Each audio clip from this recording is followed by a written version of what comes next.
আসসালামু আলাইকুম সম্মানিত দর্শক। ভাইরাল হওয়ার নেশা মানুষকে কিভাবে ভঙ্গুর করে দেয়। আপনারা এই যে স্ক্রিনে যে লোকটিকে দেখতে পাচ্ছেন, এই লোকটি প্রথমে সালাউদ্দিন আইয়ুবী, মাওলানা সালাউদ্দিন আইয়ুবী তার মতো ওয়াজ করে ভাইরাল হওয়ার চেষ্টা করছে।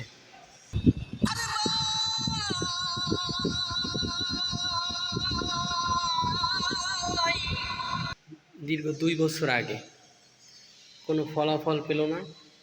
এরপরে কি করলো? ভাইরাল হওয়ার জন্য হাসিবুর রহমান সাজলো, হাসিবুর রহমান সাজলো।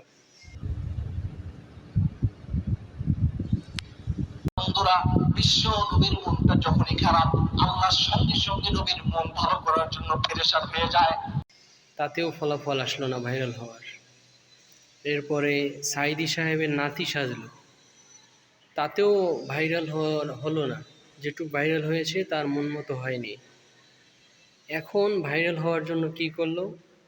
সপ্তাহখানেক আগে ওয়াজ মাহফিল ছেড়ে দিয়ে সে এখন টিকটকার সাজছে।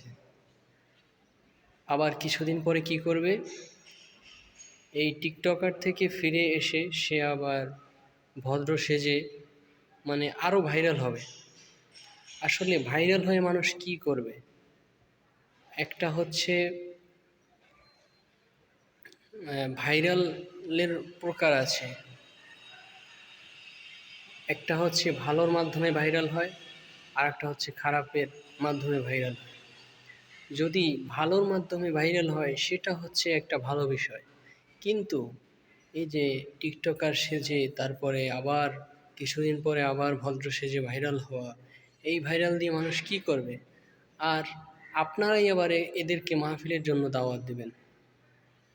এদেরকে মাহফিলের দাওয়াত থেকে বিরত রাখুন।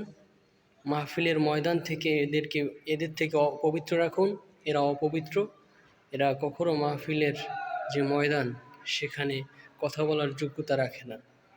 এরা হচ্ছে বিশ্বাসঘাতক, মানুষের সাথে বিশ্বাসঘাতকতা করেছে।